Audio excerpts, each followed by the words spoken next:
Pasien wanita itu sangat cantik sehingga dokter membiusnya secara umum. Mereka melepas pakaiannya dan mengeluarkan kondom yang telah mereka persiapkan sebelumnya. Satu demi satu mereka masuk ke kamar rumah sakit dan memperkosanya. Meski seluruh tubuh gadis itu dibius dan tidak bisa bergerak, namun kesadarannya masih jernih, air mata terus mengalir dari rongga matanya.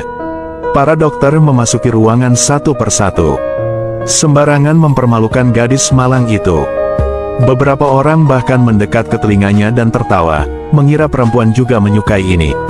Selama gadis itu tinggal di rumah sakit, mereka akan datang ke sini setiap hari. Meski semuanya sangat kejam, tidak ada yang berani menghentikan mereka. Setelah bertahun-tahun, status mereka bertiga menjadi semakin tinggi, menjadi ahli di bidangnya masing-masing. Tapi tidak ada yang menyangka retribusi tahun itu akan kembali secara bertahap. Salah satunya adalah seorang profesor di rumah sakit. Awalnya berkencan dengan bidan. Tak disangka, keesokan paginya, ia meninggal secara tragis di ranjang hotel. Tapi pemandangannya juga sangat menakutkan. Semua arteri di tubuhnya terputus. Meski lukanya tidak besar, namun darahnya banyak. Cara bersih seperti ini dapat menyebabkan korbannya menanggung penderitaan yang sangat besar. Karena tidak bisa langsung mati, tinggal menunggu sampai darahnya habis sambil merasakan teror yang dibawa oleh kematian. Sidik jarinya telah dihapus dan tidak ada petunjuk yang tersisa di ruangan itu. Kamera di hotel juga tidak menemukan tersangka. Mungkinkah si pembunuh bisa menghilang dari dunia? Lagi pula, siapa yang bisa memiliki kebencian sebesar itu? Bahkan sebelum menunggu polisi mengusut, kasus lain terjadi. Orang yang meninggal itu masih seorang dokter. Luka fatalnya sama seperti sebelumnya. Saat dia menginap di hotel resort, disebut tukang pijat. Gadis itu memiliki tubuh seksi dan mata menggoda yang memikat hati orang. Namun ada aturannya sebelum dipijat. Artinya, perlu menutup mata laki-laki itu dengan erat dan mengikat anggota badan laki-laki itu. Tapi wanita itu melakukannya hanya untuk membunuh pria itu. Siapa kamu?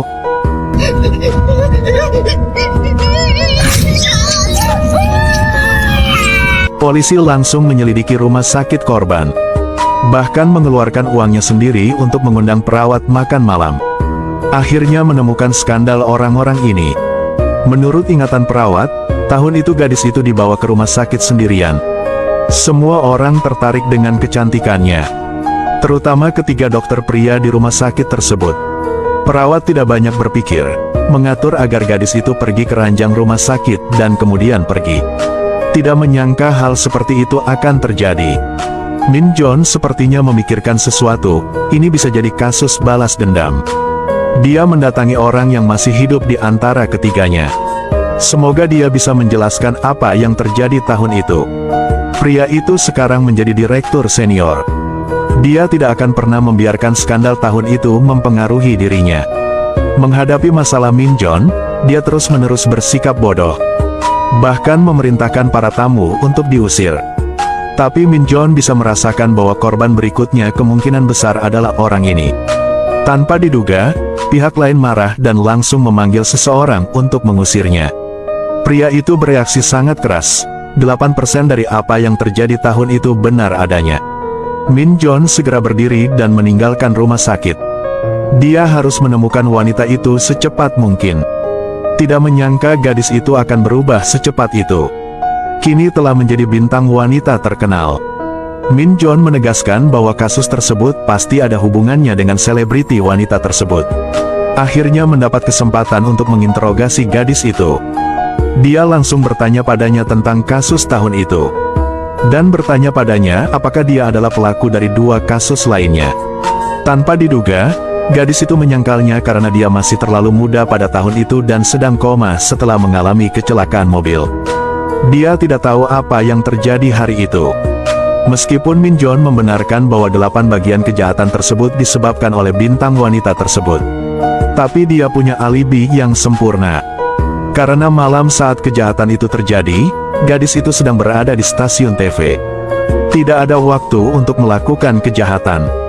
Min John hanya dapat terus menyelidiki seluruh kasus secara mendetail.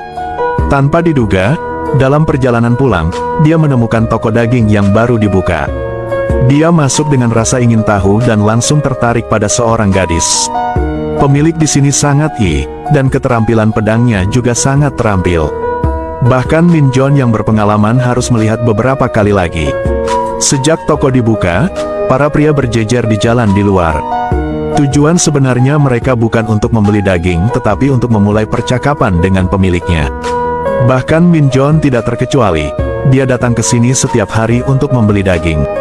Meskipun dia tidak mengatakan sepatah kata pun, dia masih tidak bisa mengendalikan diri. Min Jon tiba-tiba mendapati dirinya jatuh cinta pada bosnya. Entah makan atau tidur, sosoknya selalu muncul di pikiranku. Tapi dia masih punya urusan lain. Min Jon diam-diam mengikuti kepala rumah sakit Lee, memastikan hidupnya aman. Tidak menyangka pembunuhnya tiba-tiba muncul malam ini. Dia awalnya mengambil kesempatan untuk membunuh Din Lee, tapi tiba-tiba menjatuhkan belatinya ke tanah. Wanita itu mengambil kesempatan itu untuk pergi, tanpa diduga ditemukan oleh Min Jon. Melihat wanita itu dengan curiga, dia segera mengejarnya. Tapi dia sepertinya sangat familiar dengan tempat ini. Meskipun Min Jon mengejarnya dari dekat, dia tetap meninggalkannya. Menunggu saat Min Jon berlari ke pintu besi yang tertutup. Dia segera menyelidiki semua kamera dan benar saja melihat siluet si pembunuh. Meski dia memakai topeng, tubuhnya terasa familiar. Membuat Min Jon memiliki jawaban di dalam hatinya. Namun ketika kasus itu terjadi, bintang wanita tersebut masih syuting dan tidak bisa melakukan kejahatan tersebut. Dia membawa belati itu ke toko perangkat keras untuk menyelidikinya. Dia baru tahu kalau benda ini khusus digunakan untuk memotong tulang. Min Jon tiba-tiba memikirkan seseorang di benaknya.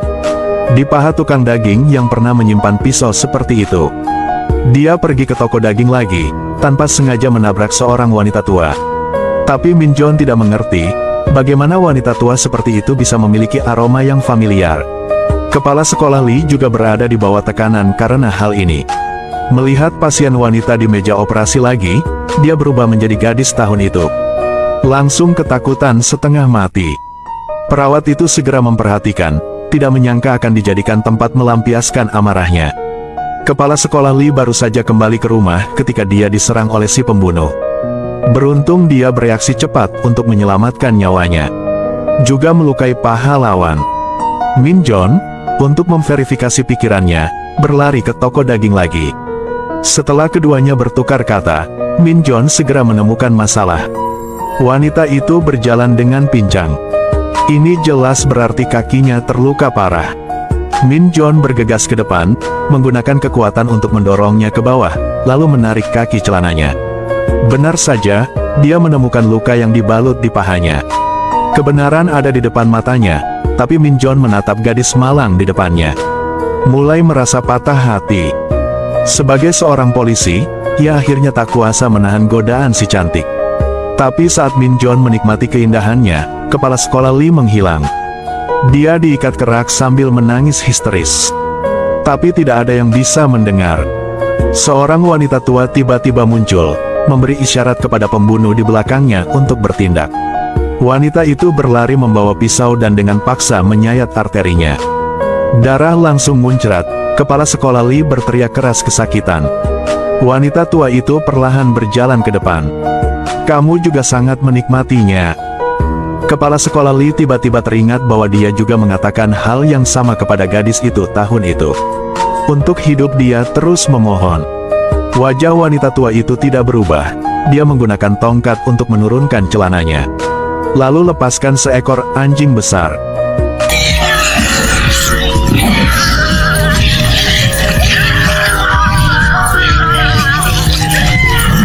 Ketika polisi tiba, kepala sekolah Lee sudah berhenti bernapas. Namun polisi masih menemukan sesuatu yang aneh pada lukanya. Padahal ketiga kasus tersebut serupa. Tapi orang yang membunuh Din Lee jelas-jelas kidal. Min Jon tiba-tiba merasa ragu, mungkinkah ada dua orang di antara pembunuhnya? Ketika mereka sedang memikirkan kasus ini, mereka tiba-tiba mendengar beritanya. Film yang dibintangi seorang bintang wanita menjadi sangat panas. Melihat gadis berambut putih itu, Min Jon kemudian bereaksi. Wanita tua yang ditemuinya malam itu adalah bintang wanita. Bau familiar itu adalah aroma parfum di tubuhnya.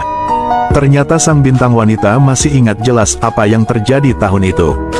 Dia sengaja menyamar, menunggu kapan dia memiliki kemampuan untuk menyewa seorang pembunuh untuk membalas dendam atas namanya. Tapi tukang daging adalah salah satu pisau bintang wanita. Min Jon segera pergi ke toko daging. Tapi begitu dia memasuki pintu, menemukan tempat itu kosong. Sang induk semang segera menghilang. Min Jon mengerahkan seluruh kekuatan untuk mencari berita tentang wanita itu. Mengetahui bahwa di pinggiran kota ada seorang tukang daging baru yang pindah. Min Jon segera berlari mendekat, dia tahu dengan jelas bahwa itulah orang yang dia cari. Setelah beberapa patah kata, kedua orang itu mulai berkelahi. Begitu Min Jon mengeluarkan senjatanya, gadis itu memotongnya dengan pisau. Keduanya saling berpegangan erat, tidak ada yang melepaskannya. Tapi gadis itu bukan tandingannya Min Jon, dan terjepit di tanah. Seharusnya mati, tapi Min Jon menatap gadis yang dicintainya. Tidak bisa keluar. Dia pergi ke departemen kepolisian, tidak mempedulikan segalanya dan ingin mengundurkan diri. Bahkan jika sutradara memohon, dia tidak bisa memenangkan kembali tekad Min Jon. Meski harus memilih, dia tidak akan segan-segan menyerahkan segalanya demi orang yang dicintainya. Min Jon pergi ke toko daging lagi. Lihat wanita di depannya dengan mata penuh kasih sayang. Mengetahui bahwa dia mengundurkan diri karena dia, wanita itu tidak bisa lagi mengendalikan dirinya. Menunggu Min Jon bangun, dia menemukan bahwa dia juga memiliki saudara kembar. Keduanya tumbuh secara identik. Min Jon juga tidak bisa membedakan apakah orang yang bersamanya adalah sang kakak atau adik.